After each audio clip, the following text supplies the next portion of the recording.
Ontario's NDP leader, Andrea Horwath, capped off last week by denouncing not so much the budget itself, but the government that birthed it. Joining us now for more on why Ontarians will head to the polls on June 12th, there's Andrea Horwath, leader of the Ontario New Democratic Party and the former member for Hamilton Centre, nominated a couple of days ago to be the member again, you hope. And we welcome you here to TVO. Thanks, Steve. I like that. Birthed it. I have never heard a budget be birthed before. I like that. You know, it felt like it's a very woman-friendly. I was going to say, as we are on this program. One of the things we always like to find out on this program is how decisions are made in politics. So I want to start there and figure out how it was that your caucus decided that it was going to vote against the budget and pull the plug on the government. At what point did you make that decision? Well, we had been talking about how things were going in Ontario for a number of weeks leading up to the budget. We had been getting these hints, these leaks about what possibly might be in the budget. We came back from a constituency week, always touching base with the caucus to find out where people were at, to what sense did people get as they traveled around the province from Ontarians. And then on budget day, I went into the lockup and got a sense of what was in the budget. And then we had the budget read, of course, at 4 o'clock. We went back and spent most of that evening, well into the evening, probably 10 or 11 o'clock at night, poring over details of the budget as well as what we had heard from the caucus members. This would be myself and my team. So you were still open at that point? Well, we were seriously considering, you know, what the various likelihoods were. And at the end of the evening, I told my team, you know, I'm really thinking this is not going to be something that we can support. There's just too much in there. I mean, they threw in everything but the kitchen sink. And it just seemed like it was a desperate attempt to kind of change channels from scandal and waste and go on to this long list of promises that I had really no confidence that they were going to be able to fulfill. So you decided? The next morning I met with the caucus team again in Queen's Park, and we had a final discussion, and I said, this is where I'm sitting, and everybody was supportive. That was the right thing to do, and we went forward. A unanimous decision of caucus? Absolutely. I know everybody says that, but really it was unanimous? It was an absolutely unanimous decision of caucus. In previous years, you had always said, after the budget came out, I want a little time, which you're entitled to take under the rules, to consult with Ontarians and get a sense of where they're at. Mm-hmm. You didn't do that this time. Mm-hmm. How come? We had been spending that time probably since the legislature broke for the holidays over Christmas, all through January and into mid-February, having some of those discussions with Ontarians. We had a number of different ways that we reached out, and I could tell that people were really changing from the year before. The sense that they were so disappointed. It wasn't even angry anymore. I mean, the year before people were angry, but at this point people were telling us they're disappointed, they're fed up, they just want to change. People they wanted told to you see pull change. the plug on these guys? We heard lots of that, and so we had to balance that obviously against a budget that had some interesting things in it, but really was just I think. A move that didn't make sense. I mean, for me, it didn't make sense to support a budget with all these promises when the promises from the previous year hadn't been fulfilled. Well, let me get to that in a second, okay. Because obviously you've heard this question before. How can the NDP vote against a budget that's got tax increases on higher income earners? How can the NDP vote against a budget that's going to enhance retirement and income security? How can the NDP vote against a budget that's got the beginnings of a plan to pay for transit and more money for personal support workers and early childhood education? How can the NDP vote against that budget? Yeah. So the answer is? Well, the answer is I have no faith that this government is going to be able to implement these ideas. I mean, we've seen them not follow through on a number of promises already. Like what? Auto insurance rates are still up in the province of Ontario. They say down 6%. Well, you know, the people I talked to, I mean, I was in Brampton today for most of the day, and I can tell you nobody there has seen any change to their auto insurance rates. And in fact, people are saying their rates are going up. So there might be one or two auto insurance companies companies who are passing on savings, but certainly the broad trend that I can see is that that's not happening. And we asked for them to get the rates down by 15%. They're nowhere near that, and I don't believe that they are actually serious about getting there. Having said that, the Financial Accountability Office was supposed to be up and running by December. It's not up and running. They say that's your fault. They say you vetoed 2 of their choices to head up that office. Well, I didn't, as a matter of fact. And the way, if the government was being honest with the people, the way that this thing works, these are independent officers of the legislature.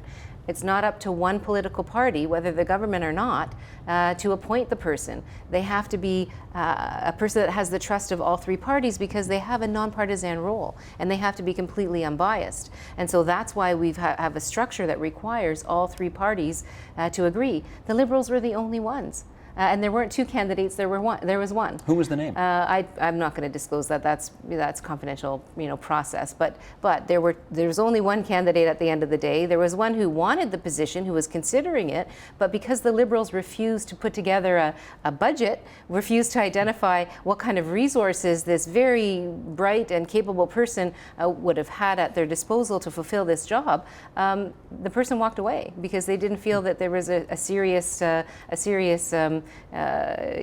office being put in place for him or her. So it was. The Liberals can say what they like, but the Liberals were the only ones that were in support of that particular candidate. Both the Conservatives and ourselves had some real concerns, and that's legitimate. So in fact, what you have to remember though is that they promised that Financial Accountability Office early last year. They didn't even start working on it until we started asking questions in the legislature late into the fall. Where is the activity on the Financial Accountability Office? Why have you not set up a process? What's happening?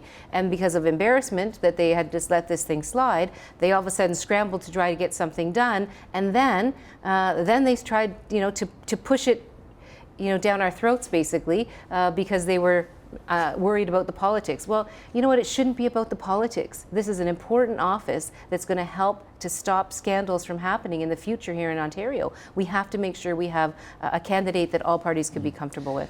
I want people to understand that when Parliament is dissolved, as it is now, all committee work stops, all bills that had not yet become law die. So the gas plant investigation now comes to an end. The bill to increase the minimum wage dies. The bill to remove the Ontario Municipal Board's oversight of the City of Toronto, which your caucus wanted, dies. The bill to bring a ranked balloting to Toronto's next municipal election, not this one this year, but 4 years down the road, dies. Did any of that give you pause in making your decision to pull the plug? Because you wanted some of that stuff. It's definitely a difficult decision that had to be made, and I weighed all of the different pieces, frankly, Steve. But the government, the Liberals, frankly, had been in office for quite some time. It's kind of funny trying to talk in the past tense when it's been so recent. But they had been in office for a very, very long time. Many of these things should have been done some time ago. Do I think that we can still achieve, progress on some of these areas? Absolutely, I do. But do I have faith that this is the government to do it? I absolutely do not. Do you think this government has lost the moral authority to govern? I think they have lost the confidence of the people that they can actually govern in a way that gets things done for folks. Not quite what I asked. I asked whether you think they have lost the moral authority to be the government, the Liberal Party of Ontario. Well, I guess I would ask what you exactly mean by the moral authority. Are you talking because of the scandal and the waste and those kinds of things?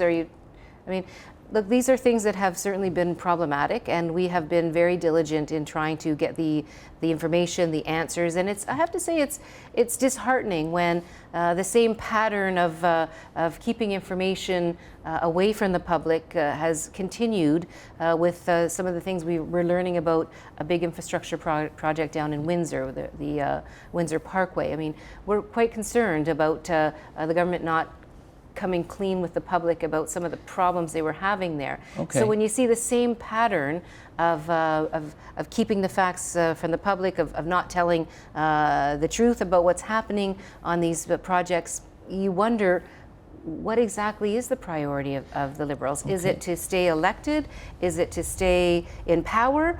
Or is it to serve Ontarians in a way that's transparent and that's accountable, which is what they talk a good game about, but we don't see the evidence in the way that they behave.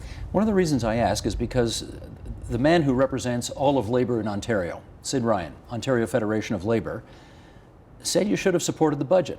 Jerry Diaz, who represents Unifor, the people who operate these cameras are in Unifor. Full disclosure. Better be nice to me, guys. Make sure she's in focus. Huh? He said you should have supported the budget. Now, of course, there were some other Labour leaders who said, no, you were right to take the government down and not support the budget. But don't you need your allies in Labour to be all singing out of the same hymn book if you're going to win this election? And clearly, they're not. You know, what I need to do is be straight up with the people of Ontario. That's my job.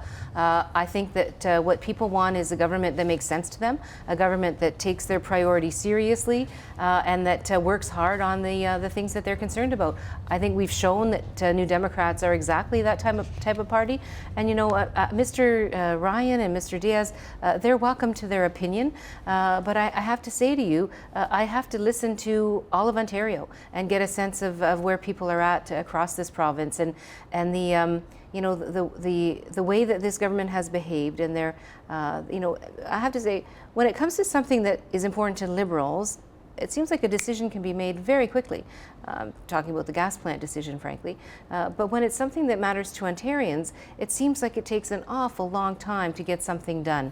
Well, that decision mattered to the Ontarians who live in Mississauga. Well, they've been lobbying for years to get that thing killed. Well, but it wasn't about the people in Mississauga, quite frankly. It was about Liberal seats, and we all know it. I think that's a pretty obvious. And they admit it. Yeah, it's a pretty obvious issue. You know what? I don't like to spend a lot of time talking about polls because, frankly, they're a snapshot of yesterday, not necessarily what's going to happen going forward. However, here's one I'll just play around with here, and that is, I guess about 6 or 8 months ago, you were up in the high 20s, and now you're in the low 20s. And obviously that's not the direction you want to be going in as you know, force an election on people. So my question is, are you concerned that you're headed in the wrong direction at the birth of this campaign? You know what, I don't pay much attention to those polls either, Steve, and I think what we now have ahead of us is several weeks where parties will lay out their platforms and their visions and engage Ontarians in a discussion about the kind of future they want to see in Ontario. What I know for sure is that many people wanted to see change. Many people, and I think that's been consistent. That might not mean you, though. And so I'll finish my thought. Many people want to see change, and so they will have a choice to make come June 12th. And my job, of course, is to provide a choice that makes sense to people, a choice that people can see some hope in terms of the future, and some positive ideas that can really make a difference for middle-class families. It's not necessarily so that history repeats, but I point out that Jack Layton took down a Liberal government federally, and the result was Stephen Harper with a minority. And then he decided to force another election, and the result was Stephen Harper with a majority. And I'm pretty sure New Democrats aren't thrilled with that notion. Now, if history repeats in Ontario, aren't you going to feel a little, well, fill in the blank? No, what I would say is actually, I would actually call on Jack for another bit of inspiration, which is hope instead of fear. Yeah, but if the result is a Tim Hudak government because you took down this Liberal government, aren't you going to feel awfully, I'm afraid to use the word, but anyway, aren't you going to feel stupid? No, in fact, I don't think that that's an inevitability at all. Right. And in fact, I think that the people of this province don't want to see wages driven down in an Alabama-style labor environment. I don't think people want to see more privatization of our electricity system. I don't think people want to see more toll highways like the 407. And these are the ideas that Tim Hudak brings to the table. They're ideas that haven't worked for Ontario. I think Ontarians, quite frankly, see that his ideas don't work. And so I think it's a great opportunity for people to have a real look at what are the leaders talking about, what do the parties stand for, and what makes sense for Ontario going forward. Speaking of stand for, he's got 15 position papers out there, white papers he calls them, on every range of issue from energy to the economy to social service. Some of which he's actually pulled back on. He has indeed. No, he has indeed. There were discussion papers people have discussed, and he's gone back on some of the stuff in there. But when are we going to see a formal campaign manifesto from the NDP? And we will see one. I mean, the way that we work our campaigns is to roll out the platform as we go through the campaign. What I can guarantee you is that on Election Day, June 12th, people will be very, very clear about the choice before them. How much before June 12th? Because, you know, it's kind of the oldest trick in the book to sort of drop. I can remember previous campaigns, they drop it a week before, where there's not enough time to really analyze it. We certainly have never done that. I mean, well, I don't know that we've never done that. Certainly I didn't do that in the last campaign. But part of the process includes giving people a time to digest, in some ways, the ideas that we're putting forward. And so we don't want to put everything out at once, but neither do we want to put everything out at the last minute. So it's going to be a matter of timing the announcements throughout the next couple of weeks. And I'm actually looking forward to it. I've had great response already in the last couple of days. I've been Scarborough yesterday, of course, started off on Saturday in Hamilton, my hometown, which was wonderful. Scarborough yesterday, today I was in Brampton. It's been fun already. Do you really think you can win this election? Absolutely. I'm running to be the premier of this province. I think I've demonstrated very clearly that my interests are to make sure that the priorities of Ontarians are looked after, and that it's not about who can throw most of the promises on the table. It's about who's really committed to delivering results for Ontarians, and that's been what I've been interested in doing. Now, I have to say, I'm very respectful of the public as well, and I know that on June 12th they're going to make a decision, and I believe that they'll make the right decision. And whatever job they give me, I'll be able to work with that and deliver for them. You have certainly heard the criticism before that many people in your traditional NDP base think you have spent way too much time trying to get, they would say, trying to get cozy with small business. You would say trying to make sure small business understands that we're not a threat to them, and not enough time dealing with the traditional social justice issues that New Democrats are well known for. How do you plead on that? Well, you know, it's interesting because the values that we've always held, we still hold. But we have to, I think, make sure that we're being clear about the balanced approach that we want to take if we were to form a government. And the bottom line is you have to have a balanced approach if you form a government in Ontario. And we still believe that we want to see people earn a decent living. We want to see people have good opportunity. We want to see students able to afford their education. We want to see the education system deliver for students. We want to see the healthcare system be there for people when they need it and where they need it. But we also know that we need jobs in this province as well. And we have to make sure that we're working with the private sector, be it small business or frankly big business. You know, we're not anti-big business with the NDP, but what we do want to make sure is that when we're partnering with business, whether it's through the tax regime or whether it's through working on projects that are being delivered for the public in Ontario, that relationship has to be transparent, it has to be accountable, and it has to be in the best interests of the taxpayer, frankly, and that's the position that we have. I say to you, as I will say to all the leaders who come in here, good luck on the hustings, and thanks for coming into TVO tonight. My pleasure as always, Steve. Thank you. NDP leader Andrea Horwath. Support Ontario's public television. Donate at tvo.org.